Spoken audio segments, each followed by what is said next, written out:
Now, your local weather with the KX Storm Team.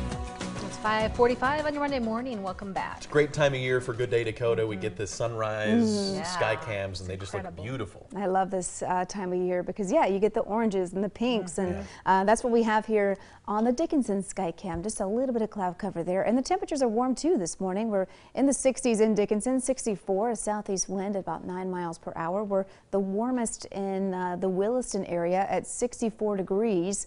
The northeast breeze there only at 6 miles per hour. You can see that sun just peeking over the horizon in Minot. 58, we've dipped a bit there in Minot. Northeast breeze at about 3 miles per hour. So we do have some storms down towards the southwest, some garden variety storms, so non-severe, and some rain associated with these storms as well. And you can tell here we've got some storms there back on behind Glendive there, pushing to the east. These are going to push through the state today and become very scattered.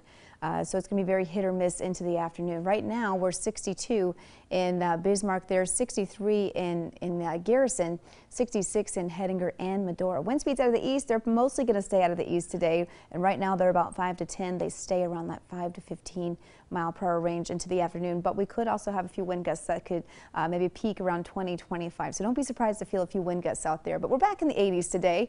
A lot of mid to upper 80s down towards the southern half of the state. Pretty hot there along the Montana border, but you head towards the north there, a lot of low to mid 80s, a little cooler there up towards the Botno area, some low 80s. But here's the Precisioncast, and so this Precisioncast has had a really hard time picking up on the rain showers that we're already seeing in the southwest. But you can see here some moisture moving through the state, very hit or miss, isolated showers and storms, and some good sunshine for some of us who don't get those storms. And even if you get a storm or two, I still see that today as being a nice and mostly sunny day. Tonight, we do have a chance for some storms. I can tell you that there is some model disagreement here, so we're going to have to watch also how this continues to play out. But I do have a couple models, and this particular one is showing this as well, showing a chance for some storms that will mesh together, and this could give us some wind concerns overnight tonight, maybe some large hail as well.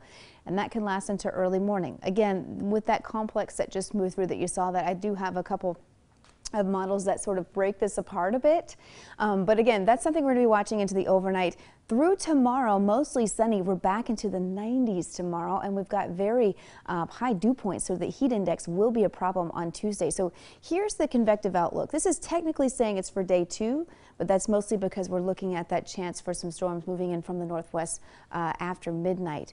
Late tonight after midnight. So temperatures over the next 7 days keeping with the 80s and mostly 80s there. You can see even some 90s there for Tuesday, but breezy Tuesday, Wednesday, and then we're going to cool a bit once we get into the weekend. We'll actually start seeing some 70s, and we have kind of a busier first half of the week with some storms, hit or miss rain showers and storms, mostly overnight events it looks like, but then towards the second half of the work week, kind of quiet, hot, and then for the weekend it looks like storms. Almost likely, it's hard to say when you're this many days out, but a good shot at some storms there on Saturday. This has been a really sort of stereotypical North Dakota summer so far. Yeah, it's just hot, storms, everything you would expect. It's happening. Yeah, very different from last summer. A lot more moisture this year. In a good way. Yeah. Thanks, Amber. Well, if you're looking for something to celebrate this 9th of July, let's check out our National Day calendar today. I love this one. I have Me a too.